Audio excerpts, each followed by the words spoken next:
আমি নিশান, যে তোর এক সময় পাগলের মতো ভালোবাসতো। তুমি ছোটবেলা থেকেই কত মেধাবী একটা মেয়ে, সব ক্লাসে তোমার ভালো ভালো কত রেজাল্ট, এখন ভালো একটা ভার্সিটিতে চান্স পাইছো। আমরা গ্রামের প্রত্যেকটা মানুষ তোমার নিয়ে কত গর্ব করে, তুমি জানো? তুমি একা একা কেমনে থাকবা? ছোটকাল থেকে তোমার মা নাই, আমি তোমার এতদিন দেখে রাখছি, নিজের কোনো যত্ন করো নাই, খেয়াল করো নাই।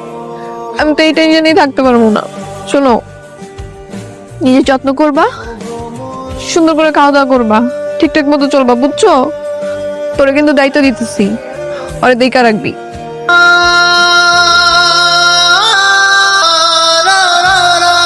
কথা কেমন আছো? আমি ভালো আছি, সবকিছু ঠিকঠাক। ওই ক্লাস ঠিকঠাক মতো হয়েছে তো? ভার্সিটি কেমন? ক্লাস ভালোই চলতেছে। এখানে সব রুম গুলোতে এসি আছে, বুঝছো? তারপর সিনেমা হলের মতো বড় প্রজেক্টরে দেখায়। আর এখানকার পোলাপেন গুলা যা স্টাইলিশ, ইংলিশ বাংলা মিলে কথা বলে। এই যে তোমার দেখা কিন্তু আমার ভালো লাগে নাই, এটা সত্যি কথা কইলাম। তুমি আগের চেয়ে অনেক শুকাই গেছো। এই বার্গার টার্গার খেলে কিন্তু হবে না। আচ্ছা, আর কোনো সমস্যা টমস্যা হলে জানাইও। কি ব্যাপার, ভার্সিটি কেমন যাচ্ছে? সবকিছু ঠিকঠাক? আমি যখন ভার্সিটিতে ঢুকি আবার বের হই, তখন সবাই কেমন করে যেন আমাকে দেখে হাসে, বুঝি না কেন। তুমি একটা প্রাইভেট ইউনিভার্সিটিতে পড়াশোনা করছো, অথচ তোমার ড্রেস আপ দেখো। এইরকম ড্রেস আপ দেখলে তারা হাসাহাসিও করবে, তোমাকে খ্যাত বলবে। এই ধরনের ইউনিভার্সিটিতে পড়তে হলে একটু স্মার্টলি চলাফেরা করতে হয়, তাহলে একটু হাসাহাসিও করবে না, খ্যাত বলবে না। তুমি একটা কাজ করতে পারো, আগামীকাল তুমি আমার সাথে শপিং এ চলো। ইউনিভার্সিটির জন্য যে ধরনের ড্রেস প্রয়োজন, আমি তোমাকে সেগুলো কেনার জন্য হেল্প করবো। আমার কাছে তো এখন তো টাকা নেই। কোনো সমস্যা নেই, তুমি আমার কাছ থেকে ধার নিয়ে নিও, পরে তোমার হাতে টাকা হলে আমাকে দিয়ে দিও। আচ্ছা, ঠিক আছে।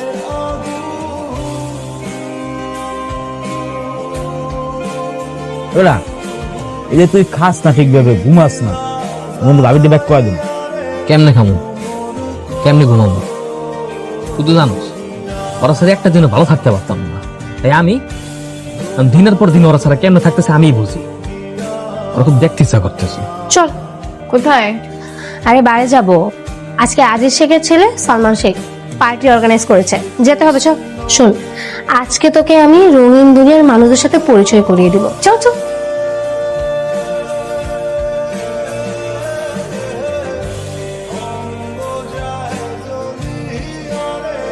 হ্যালো। কথা কি ব্যাপার বলো তো? তোমার এতগুলা কল দিলাম, একটা করে ধরলো না কেন? ওই ঘুমায় গেছিলাম আর কি, তাড়াতাড়ি।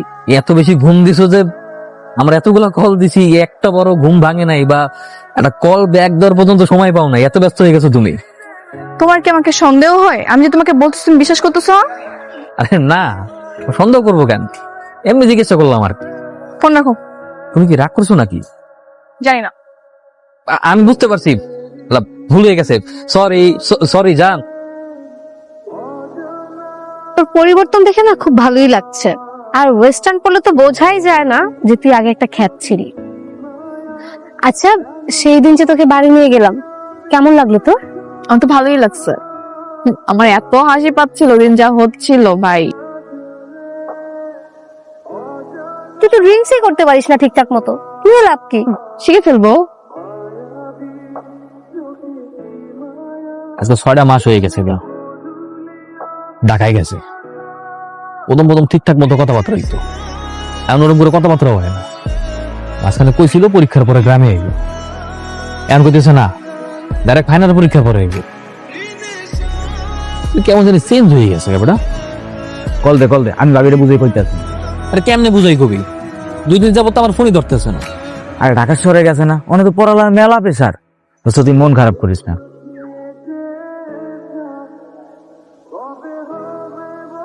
তুই এখানে বসে আছিস আর আমি তোকে পুরো ক্যাম্পাস খুঁজে বেড়াচ্ছি।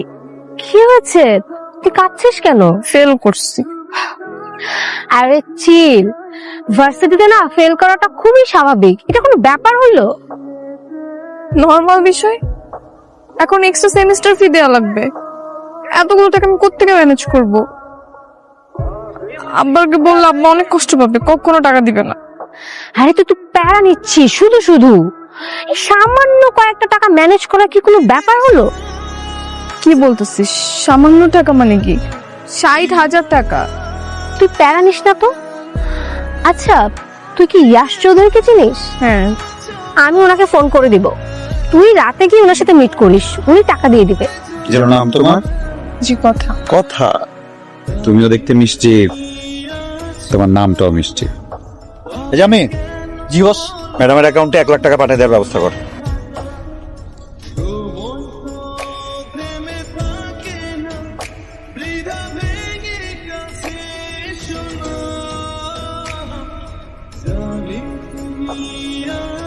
এটা কান্নাকাটি করার কি আছে? সম্পর্কে গিভ এন্ড টেক থাকেই।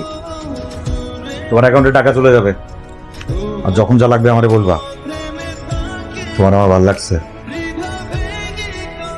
আপনি আমার সাথে এমন কেন করলেন? আমি তো এরকম মেয়ে না। কোনো মেয়ে এরকম থাকে না, আস্তে আস্তে হয়ে যায়। আমি বুঝলাম না এরকম সিরিয়াসলি রিয়াক্ট করতেছো কেন?